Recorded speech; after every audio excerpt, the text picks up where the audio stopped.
Hello guys, welcome you all. This is the channel A Day with MK. லைஃப்லேயே first time plan பண்ண மாதிரி morning 5:30க்கு கிளம்பிட்டோம். இது ஒரு ஃபேமிலி ட்ரிப்பாக பிளான் பண்ணலாம் அப்படின்னு சொல்லி நினச்ச மாதிரி 5:30க்கு வீட்டிலேருந்து கிளம்பிட்டோம். ஸோ இப்போ எங்கே போக போகிறோம்னு பார்த்தீங்கன்னா கோத்தகிரி வழியில் அப்படியே ஃபஸ்ட்டு வந்து நம்ம போக போகிற இடம் தொட்டபெட்டா. ஊட்டியை விடவும் ஹைட்டாக இருக்கக்கூடிய தொட்டபெட்டாக்கு தான் நம்ம ஃபஸ்ட்டு போக போகிறோம். அங்கே போய் தொட்டபெட்டாவில் என்ன இருக்குது, அங்கேருந்து என்னென்ன சைட் சீயிங்கெல்லாம் இருக்குது அப்படின்னு சொல்லி பார்த்துட்டு அண்ட் தென் நெக்ஸ்ட்டு தான் வந்து ஊட்டி பிளான் பண்ணியிருக்கேன். ஸோ அப்படியே மார்னிங் வந்துட்டு மெதுவாக கிளம்பி போயிட்டுருக்கோம். வாங்க போகலாம். ஹலோ ஃப்ரெண்ட்ஸ், நான் ஊட்டியில் செம்ம இப்போதான் போக போகிறோம். நம்ம இப்போ மேட்டுப்பாளையத்தில் இருக்கோம். மேட்டுப்பாளையத்துலேருந்து இன்ட்ரோ கொடுத்து வீடியோ ஸ்டார்ட் பண்ணலாம் அப்படின்னு சொல்லிட்டு மைக் ஆன் பண்ணும்போது தான் பார்த்தீங்கன்னா என் பையன் நானே இன்ட்ரோ கொடுக்குறேன் அப்படின்னு சொல்லிட்டு வந்து ஒரு இன்ட்ரோ கொடுத்துருந்தான். ஸோ ஓகே, இப்போ வந்து பார்த்தீங்கன்னா மேட்டுப்பாளையத்துலேருந்து அப்படியே கோத்தகிரி போகிறோம். இந்த செக் போஸ்ட்லேருந்து அப்படியே ரைட் கட் பண்ணி கோத்தகிரி போகணும் அப்படின்னா ஃபஸ்ட்டு வந்து பார்த்தீங்கன்னா ஒரு ஃபாரஸ்ட் செக் போஸ்ட்டு. ஆக்சுவலி இந்த வீடியோ எடுக்கும்போது நான் 4K ஆன் பண்ண மறந்துட்டேன் மொபைலில். ஸோ லைட்டாக கொஞ்சம் ஷேக்கிங் இருக்கும் அப்பப்போ வீடியோஸில். இந்த வீடியோவில் ஒரு பாதிக்கு மேலே தொட்டபெட்டா போயிட்டு அங்கேருந்து கீழே வந்துட்டு டவுன் ஹில்ஸ் இறங்கும் போது தான் வந்து பார்த்தீங்கன்னா 4K வந்துட்டு ஆன் பண்ணேன். ஸோ அந்த இதை வந்து நான் சரியாக கவனிக்காமல் விட்டுட்டேன். இப்போ வந்து பார்த்தீங்கன்னா ஃபஸ்ட்டு ஃபாரஸ்ட் செக் போஸ்ட்டை தாண்டி அப்படியே வந்து நம்ம கோத்தகிரி ரூட்டில் தொட்டபெட்டா ஹில்ஸில் ஏறிட்டு இருக்கோம். ரோடு வந்து பார்த்திங்கன்னா நல்லாவே இருக்குது. ஊட்டி ரோடை விட கோத்தகிரி ரோடு வந்து பார்த்திங்கன்னா நல்லா வைடாக இருக்கும். வைடுன்னு கொஞ்சம் கம்மியாக இருக்கும், பட் ரோடு வந்து நல்லா நீட்டாக இருக்கும். எனக்கு பர்சனலாக வந்து பார்த்திங்கன்னா ஊட்டி ஆர் கோத்தகிரி இந்த ரோட்லலாம் வந்து பார்த்திங்கன்னா கார் அப்படின்றத விட 2 வீலரில் ட்ராவல் பண்ணி போகிறது தான் ரொம்ப பிடிக்கும். ஸோ 2 சைடு மலை, அப்படி இல்லைன்னா ஒரு சைடு வந்துட்டு ஹில்லாக இருக்கும், இன்னொரு சைடு வந்துட்டு டீலோவாக இருக்கும். ஸோ அதுக்கு சென்டராக ஒரு ரோடு, அதில் வந்து நம்ம 2 வீலரில் ட்ராவல் பண்ணுறோம் அப்படிங்கும்போது டோட்டலாக அந்த நேச்சருக்குள்ளேயே நம்ம பூந்து போகிற மாதிரி இருக்கும்.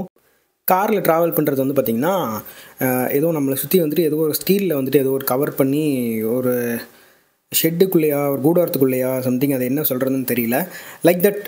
ஸோ அதில் வந்துட்டு அப்படியே ட்ராவல் பண்ணுற மாதிரி இருக்கும். ஓகே தான். கார் வந்து எப்படின்னா என்னை பொறுத்த வரைக்கும் ஒரு நல்ல வெயிலில் போகிறோம், ரொம்ப சம்மர் இல்லை ரெய்னி சீசனுக்குள்ளே போகிறோம்னா ஓகே. மற்றபடி இந்த மாதிரி ஹில் ஸ்டேஷன்ஸ் அப்புறம் நல்லா வந்துட்டு ஸ்னோ இருக்க மாதிரியான ஏரியா இதெல்லாம் வந்து பார்த்திங்கன்னா சம்டைம்ஸ் வந்து ரெய்னி சீசனில் கூட 2 wheeler is the best option. அப்படியே வந்து பார்த்திங்கன்னா ஆப் ஹில்ஸில் போகும்போது குட்டி குட்டி நிறையா ஊர்லலாம் வந்துட்டு கடந்து ஒரு செக் போஸ்ட் மட்டும் மேலே இருந்துச்சு. ஸோ அதெல்லாம் தாண்டி அப்படியே குட்டி குட்டி ஊர்லலாம் கடந்து அப்படியே போயிட்டுருக்கோம். இந்த கோத்தகிரி ரோட்டில் பார்த்தீங்கன்னா பெரிய அளவில் டிராஃபிக் இருக்காது அண்ட் ஹேர்பின் பென்ஸும் ரொம்பவுமே கம்மியாக தான் இருக்கும். ஃபஸ்ட் டைம் வந்து கார் டிரைவிங் பழகிட்டு ஹில் ஸ்டேஷனில் ஓட்டி பழகணும்னு ஆசை இருக்கிறவங்க தாராளமாக இந்த ரோட்டில் ஓட்டலாம். ஏன் வந்து சொல்கிறேன்னா இங்கே ரொம்ப டிராஃபிக்கும் கம்மி. கம்பேர்டு டு ஊட்டி இங்கே வந்து டிராஃபிக் கம்மியாக இருக்கும் அண்ட் ஹேர்பின் பென்ஸுமே வந்துட்டு கம்மியாக தான் இருக்கும். ஸோ இந்த ரோட்டில் புதுசாக கார் ஓட்டி பழகிறவங்க அப்ஹில்ஸ் ஏறணும் இல்லை டவுன் ஹில் இறங்கணும் அப்படிங்கும்போது இந்த ரோட்டில் ஓட்டி பழகிறதுக்கு ஒரு பெஸ்ட் ஆப்ஷனாக இருக்கும். இந்த ரோட்டில் நான் ஃபேஸ் பண்ண ஒரு ப்ராப்ளம் என்னன்னு சொல்லி பார்த்தீங்கன்னா பிரேக்ஃபாஸ்ட் தான். நான் மேட்டுப்பாளையத்துலேருந்து கோத்தகிரி ரீச் ஆகும்போது இல்லை கோத்தகிரி ரீச் ஆனதுக்கு அப்புறமாவது பிரேக்ஃபாஸ்ட் முடிச்சிருந்தா ப்ராப்ளம் இல்லை. அது வரைக்கும் நிறையா வந்துட்டு ஹோட்டல்ஸ் அண்ட் ரெஸ்டாரண்ட்ஸ் இருந்துச்சு. பட் ஒன்ஸ் நான் கோத்தகிரி ரீச் ஆனதுக்கப்புறம் அங்கேருந்து அப்படியே தொட்டபெட்டா போகும்போது சாப்பிட்டுக்கலாம் அப்படின்னு சொல்லி டிசைட் பண்ணேன். ஏன்னா மார்னிங் 7:30 to 8 o'clock அரௌண்ட் அந்த டைம் தான் ஆயிருந்தது. பட் நான் வந்து கோத்தகிரி தாண்டி போகும்போது எனக்கு நீட்டான ஒரு நல்ல ஹோட்டல்ஸ் எதுவுமே கிடைக்கல. ஸோ ஓகே பரவாயில்ல அப்படின்னு சொல்லிட்டு தொட்டபெட்டா வியூஸ் எல்லாம் முடிச்சுட்டு அகெயின் ஊட்டி போகும்போது சாப்பிட்டுக்கலாம் அப்படின்னு சொல்லிட்டு தொட்டபெட்டா ஏற ஆரம்பிச்சிட்டோம். தொட்டபெட்டாவோட என்ட்ரன்ஸ்லேயே வந்து பார்த்தீங்கன்னா ஒரு சின்னதாக ஒரு செக் போஸ்ட் மாதிரி இருந்தது. அங்கே வந்து காருக்கு உண்டான என்ட்ரன்ஸ் ஃபீஸ் கலெக்ட் பண்ணாங்க. என்ட்ரன்ஸ் அமௌண்ட்டு அது வந்து பார்த்திங்கன்னா ஒரு 40 rupees பே பண்ணேன். அது ஃபாஸ்டாக்லேயும் பே பண்ணிக்கலாம், இல்லை நம்ம கேஷாகவும் பே பண்ணிக்கலாம். ஸோ அப்படி பே பண்ணிவிட்டு மேலே வரும்போது வந்து பார்த்திங்கன்னா கோத்தகிரி ரோட்டை விட அது ரோடு வந்து கொஞ்சம் குறுகலாக இருந்தாலும் பார்க்குறதுக்கு நல்லா இருந்துச்சு. 2 சைடும் நல்லா வந்துட்டு வானுயர்ந்த மரங்கள்னு சொல்லுவோம் இல்லையா, அந்தளவுக்கு நல்ல ஹைட்டான மரங்களாக இருந்தது. ரோடு தான் ரொம்ப மோசமாக இருந்தது. ஒரு நல்ல ஃபெமிலியரான டூரிஸ்ட் பிளேஸ். அங்கங்கே பார்த்தீங்கன்னா ரோடு ரொம்ப பள்ளமாக உடஞ்சி கிடந்தது. மரமெல்லாம் வெட்டி போட்டிருக்காங்க. ஸோ மேபி வந்து ரெடி பண்ணுவாங்கன்னு நினைக்கிறேன். ரொம்ப நேரம் ட்ராவல் பண்ணுற மாதிரி இருக்குல்ல. வாங்க கொஞ்சம் குயிக்காக போகலாம். வீடியோவை மட்டும் ஃபாஸ்ட்டாக ஓட்டி குயிக்காக போயிட்டுருக்கோம். அப்பா, திடீர்னு வந்து பார்த்தீங்கன்னா ரோட்டில் ஒரு குழி பாருங்கள். அடுத்து ஒன்று, ஒருவேளை மேலே வர டூரிஸ்ட்டை வந்துட்டு கொஞ்சம் ஸ்லோவாக வரட்டும் அப்படின்றதுக்காகவே அங்கங்கே இருக்கிற இந்த குழிகளை எல்லாம் வந்து சரி பண்ணாமல் விட்டுருக்காங்கன்னு நினைக்கிறேன்.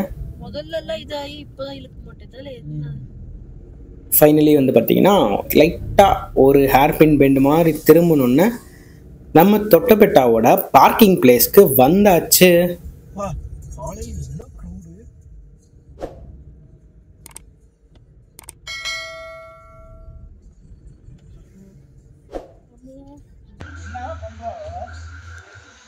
கோயம்புத்தூர்லேருந்து டீ பார்சல் பண்ணிட்டு வந்து தொட்டபெட்டால குடிக்கிறீங்க பார்த்தீங்களா?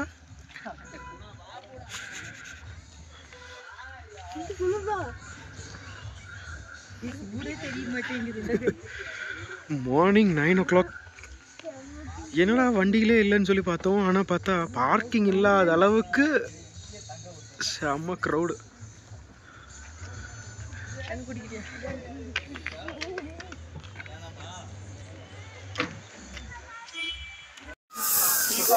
குளிர் நடுங்குது.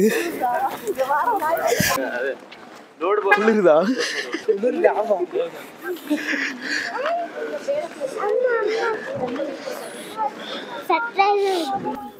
சம்மர் சீசன், சரி அவ்வளோவா குளிராது அப்படின்னு சொல்லிட்டு ஸ்வெட்டர்லாம் எதுவும் எடுக்காமல் வந்துட்டோம். அம்மா ரொம்பவே நடுங்குது அப்படின்னு சொன்னனால பக்கத்தில் இருக்க கடையில் ஸ்வெட்டர் வாங்கிட்டு போயிடலாம் அப்படின்னு சொல்லிட்டு வந்துட்டோம்.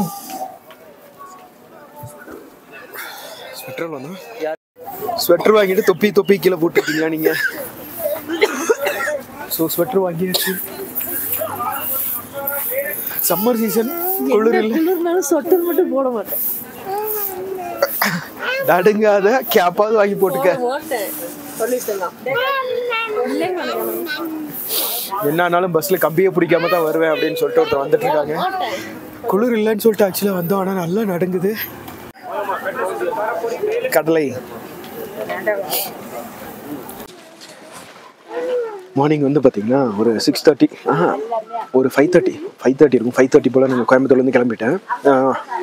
மோஸ்ட்லி ஒரு 7:30 அந்த மாதிரி டைமில் வந்துடலான்னு பார்த்தோம். பட் ஆனால் வர்ற வழியில் கொஞ்சம் ஸ்லோவாக போகலாம் அப்படின்னு சொல்லிட்டு கோத்தகிரி ரீச் ஆனதுக்கப்புறம் மெதுவாக தான் வந்தோம். மார்னிங் பிரேக்ஃபாஸ்ட் இங்கே வந்ததுக்கப்புறம் சாப்பிட்டுக்கலான்னு பார்த்தேன். ஆனால் எனக்கு இவங்க வாங்கி கொடுத்த ஃபஸ்ட்டு பிரேக்ஃபாஸ்ட் வேக வச்ச வேர்க்கடலை.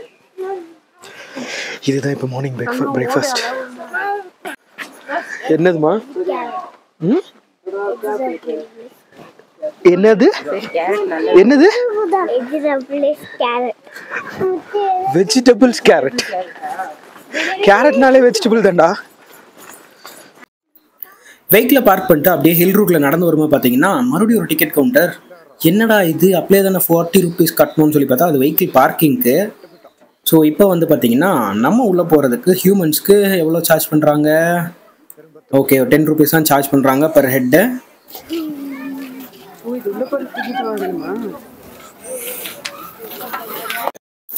டிக்கெட் வாங்கணுன்னே அப்படியே நேராக உள்ளே வந்தோன்னே ரைட் சைடில் இருக்கிறது வந்து பார்த்தீங்கன்னா தான் தொட்டபெட்டா ஹில்லோட பீக் வியூ பாயிண்ட். அப்படியே என்ட்ரன்ஸ்க்கு ஆப்போசிட்டில் பார்த்தீங்கன்னா சின்னதாக ஒரு கெஃபே. பட் இந்த மார்னிங் டைமில் கெஃபேல டீ காஃபி பலகாரம் தவிர வேறு எதுவும் இல்லை. அப்படியே உள்ளே வந்ததுக்கப்புறம் பார்த்தீங்கன்னா ஊட்டியோட வியூ பாயிண்ட்டும் முக்குருத்தி பீக் அப்படின்ற ஒரு வியூ பாயிண்ட்டும் இங்கேருந்து பார்த்தா தெரியும்னு போட்டிருந்துச்சு. அப்படியே வந்து அவங்க காட்டியிருக்க வியூவில் அப்படியே பார்க்கும்போது மார்னிங் டைம் பார்க்குறதுக்கு சூப்பராக இருந்துச்சு. நல்லா க்ரீனிஷ் மவுண்டன்ஸ். அண்ட் அதுக்கு அடுத்து செகண்ட் ஸ்டேஜ் அப்படியே கீழே பார்த்தோம்னா ஊட்டியோட town view point light block அடித்த மாதிரி இருக்குது. பட் அது வந்து ஒரு ஷேடு, நம்ம லாங்லேருந்து பார்க்கும்போது தெரியக்கூடிய ஒரு ஷேட். அப்படியே ஜூம் பண்ணி பார்த்தாலும் நல்லா இருக்குது.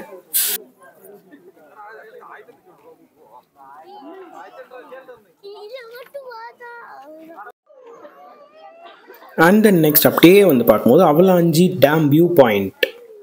என்னடா டேம்னு சொல்லிட்டு வெறும் ட்ரீயாக இருக்குது, மரம் நிறைய ஹைட்டாக வளர்ந்ததுனால டேம் சரியாக தெரியல. அடுத்தது கேத்தி பள்ளத்தாக்கு, அதுலேயும் வந்து பார்த்தீங்கன்னா நல்லாவே வந்து மரங்கள் ஹைட்டாக முளைச்சிருந்தனால நமக்கு அந்த வியூ வந்து சரியாக கிடைக்கல. இருந்தாலும் ஜூம் பண்ணி பார்ப்போம்னு பார்த்தேன், பெருசாக எதுவும் தெரியல. ஓகே, நெக்ஸ்ட் அப்படியே வந்து மேட்டுப்பாளையம் வியூ பார்க்கலான்னு சொல்லி திரும்பும்போது வந்து பார்த்தீங்கன்னா நம்ம ஃபஸ்ட்டு வரும்போது உள்ளே பார்த்த அந்த ரவுண்டான டெலஸ்கோப் ரூம் ஆக்சுவலாக இது.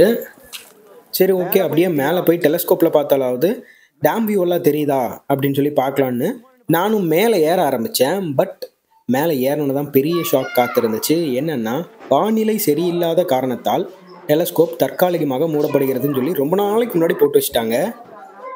சரி, நம்ம சும்மாவே நின்று பார்ப்போம் அப்படின்னு இங்கேருந்து பார்க்கும்போது இது மேட்டுப்பாளையம் வியூ. ஆக்சுவலாக ஜூம் பண்ணும்போது லெட்டர் சரியாக தெரியல.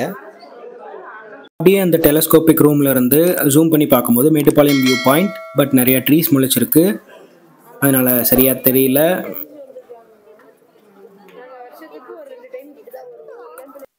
டெலஸ்கோபிக் ரூம்லேருந்து இறங்கினதுக்கப்புறம் வந்து பார்த்தீங்கன்னா ஜுராசிக் பார்க் மூவியில் வர என்ட்ரன்ஸ் மாதிரி அப்படியே கர்வ் ஷேப்பில் ஒரு என்ட்ரன்ஸ் வந்தது.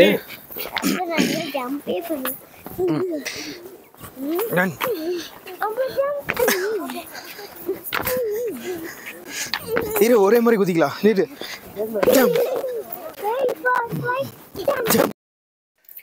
ஜம்ப் பண்ணதில் மைக்கு கொஞ்சம் குறைக்குறான்னு சொல்லி எடுக்க ஆரம்பிச்சிருச்சு. இதுதான் வந்து நான் இந்த மைக்கை பற்றி ஒரு ரிவ்யூவும் போட்டிருப்பேன், யூசர் ரிவ்யூ. ஆக்சுவலி இந்த வீடியோலாம் ஷூட் பண்ணி முடிச்சதுக்கு அப்புறமா தான் நான் இந்த மைக்கை பற்றின ஒரு ரிவ்யூவும் போட்டேன். இதில் ஜம்ப் பண்ணும்போது வந்து பார்த்தீங்கன்னா நான் பேசினதில் சரியாக கேட்கல. அப்படியே அந்த ஜுராசிக் பார்க் என்ட்ரன்ஸில் உள்ளே வந்து கீழே வந்து பார்த்தோம்னா இதுதான் வந்து நண்பன் படத்தோட one of the scene shooting point. Vijay தேடி வந்த ஜீவா, சத்யன், அப்புறம் ஸ்ரீகாந்த் அவங்களாம் இங்கே தான் உட்காந்து அந்த தேஜாவு அப்படின்ற சீன் வந்து இங்கே தான் எடுத்திருப்பாங்க. தேஜாவுன்னு பேசிகிட்டு இருப்பாங்க இல்லையா, அந்த சீன் இங்கே தான் எடுத்திருப்பாங்க. ஃபைனலி சைட் சீயிங் எல்லாம் பார்த்துட்டு தொட்டபெட்டாலேருந்து கிளம்ப ஆரம்பிச்சிட்டோம். ஊட்டியிலேருந்து 10 கிலோமீட்டர் டிஸ்டன்ஸ் இருக்கக்கூடிய இந்த தொட்டபெட்டாக்கு வரக்கூடிய காரணம் என்ன? ஊட்டி வரக்கூடிய எல்லா டூரிஸ்ட்டும் மோஸ்ட்லி விசிட் பண்ணக்கூடிய காரணம் என்னன்னா, நீலகிரி மாவட்டத்திலேயே தொட்டபெட்டா மட்டும்தான் இருக்கிறதுலையே மிக உயரமான மலை. ஊட்டியே வந்து பார்த்தீங்கன்னா கடல் மட்டத்திலேருந்து 7349 அடி தான் உயரம். பட் ஆனால் அதை விடவும் ஹைட் வந்து பார்த்தீங்கன்னா தொட்டபெட்டா எவ்வளோன்னா 8652 ஃபீட், 8652 அடி ஹைட் இருக்கிறதுனால தொட்டபெட்டாவில் ஊட்டியை விடவும் அதிகமான குளிரும் பனிப்பொழிவும் அதிகமாக இருக்கும் சீசன் சமயங்களில். ஸோ அதனால தான் வந்து ஊட்டிக்கு வர most of the tourist Doddabetta peak hills பார்க்காம போக மாட்டாங்க. நம்மளும் தொட்டபெட்டா விசிட் பண்ணிவிட்டு அப்படியே ஊட்டி போட் ஹவுஸ் போக ஆரம்பிச்சாச்சு. ஆன் தி வேல பிரேக்ஃபாஸ்ட் முடிச்சுட்டு ஊட்டி போட் ஹவுஸ் போயிடுவோம். போட் ஹவுஸோட என்ட்ரன்ஸ் எவ்வளோ, போட் ஹவுஸ் எப்படி இருக்குது அப்படின்ற வீடியோவை செகண்ட் பார்ட்டாக அப்லோட் பண்ணுறேன். இந்த வீடியோ உங்களுக்கு பிடிச்சிருந்தா மறக்காமல் லைக் பண்ணிவிட்டு என்னென்னலாம் நான் இம்ப்ரூவ் பண்ணணும் வீடியோவில் அப்படின்றத கமெண்ட்டில் தட்டி விட்டுட்டு போங்க.